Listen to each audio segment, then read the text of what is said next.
নমস্কার, কেভিস ক্রিয়েশন এ আপনাদের স্বাগত। আজকের গল্প ও রুদ্রনাথ মুখার্জি সিরিজ কে এর দ্বিতীয় পর্ব, শ্মশানের সাদ্রি, মৃত্যুর পরেও প্রতিশোধ।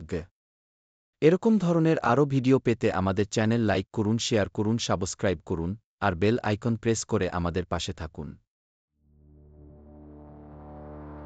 ঠাকুমা ও ঠাকুমা, একটা গল্প শোনাও না, আমরাও শুনব। ঠিক আছে, সবাই বসো।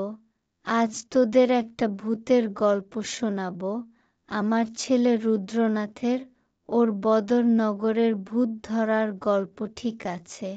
তখন গরমের সময়, আজ থেকে তাও 5 বছর আগের কথা। ঠাকুর, প্রণাম নেবেন ঠাকুর। খুব বিপদে পড়ে আপনার কাছে এসেছি, আমাদের বাঁচান ঠাকুর। এক পেতনির খপ্পরে পড়েছি আমরা, রাতে কেউ বাইরে বেরোতে পারে না, এখনো পর্যন্ত 5 জন মারা গেছে, আমাদের বাঁচান ঠাকুর। আরে ঠিক আছে, তুই চিন্তা করিস না, আমি যাব তোর সাথে, দেখা যাক কি করা যায়।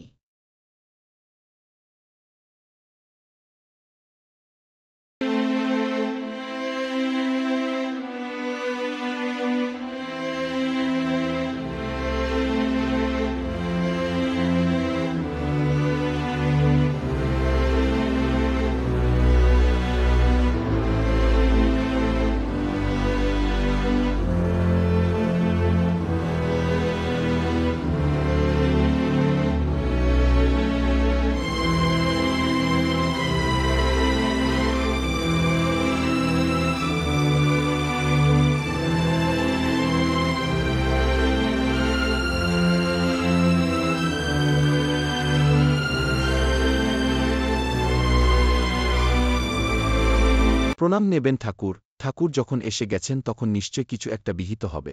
তবে শ্মশান এ রাতের বেলায় যে গেছে সে আর ফিরে আসেনি। দেখা যাক, আজ আমি একবার শ্মশান এ রাতের বেলায় যাব, একবার পেতনির সাথে সাক্ষাৎ করাটা খুব জরুরি।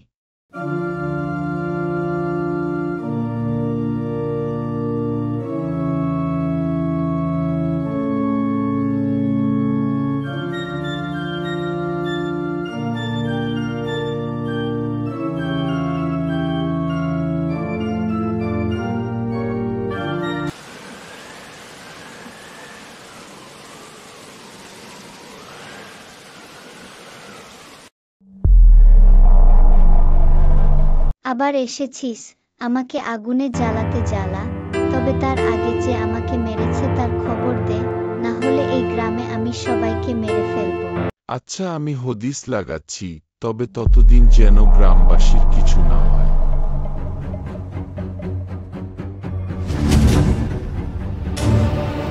প্রণাম স্বামীজি, আমি রুদ্রনাথ মুখার্জি, বাড়ি পুরুলিয়া। এ গ্রামের লোক এক পেতনির খপ্পরে পড়েছে, আমি পেতনির থেকে গ্রামবাসীদের মুক্তি দিতে চাই, আপনি যদি এই বিষয়ে কিছু আলোকপাত করেন। রুদ্রনাথ নামটা শোনা শোনা লাগছে, বাঁকুড়ার জমিদার বাড়ির আয়নার রহস্যটা তো তুমিই বিহিত করেছিলে। যার খোঁজে তুমি এসেছ তার নাম কাবেরী, সে আমার শিষ্য ছিল, আমার কাছেই সে তন্ত্রবিদ্যা শিখেছিল, তার বেশ নাম ডাকও হয়েছিল।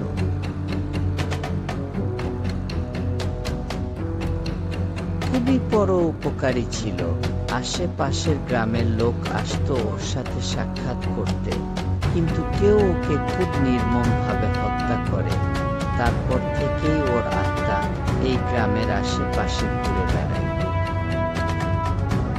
তার আত্মা এখন প্রতিশোধ নিচ্ছে। কে পুড়িয়েছে, কে সহায়তা করেছে, তাদের আত্মা জ্বলে যাচ্ছে একে একে।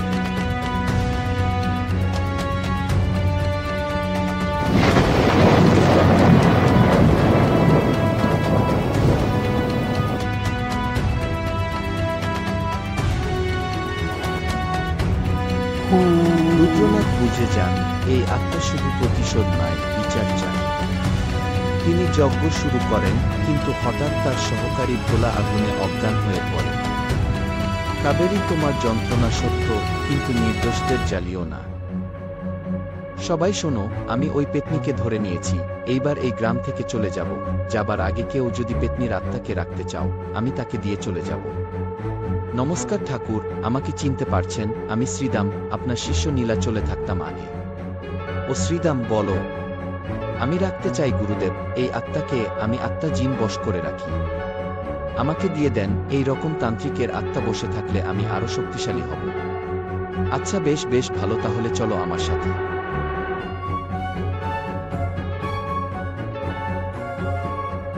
তুমি তো ধরা পড়ে গেছো শ্রীদাম, মানে কি বলছেন গুরুদেব? আমি আত্মা বলেছিলাম, সেটা যে তান্ত্রিকের আত্মা তুমি কি করে জানলে? না মানে না, কই না তো। আমাকে মিথ্যা বলে লাভ নেই। আমি তোমার কি ক্ষতি করেছিলাম যে আমাকে হত্যা করালে? তোমাকে তোমার ভুলের শাস্তি পেতেই হবে। আচ্ছা বেশ করেছি, তোমাকেও আমি বশে করে রাখব। রুদ্রানাথ, তুমি আমার আত্মার মুক্তি দিয়েছ। আমি তোমাকে আশীর্বাদ করছি আর আমার শক্তিও তোমাকে দিয়ে দিয়েছি। এইভাবে সবার মঙ্গল করবে।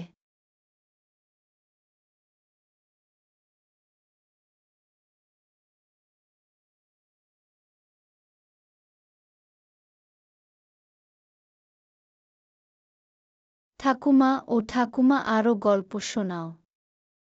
আজ অনেক দুপুর হলো, এইবার সবাই খাবার খেতে যাও, আবার ছুটির দিনে গল্প শোনাবো।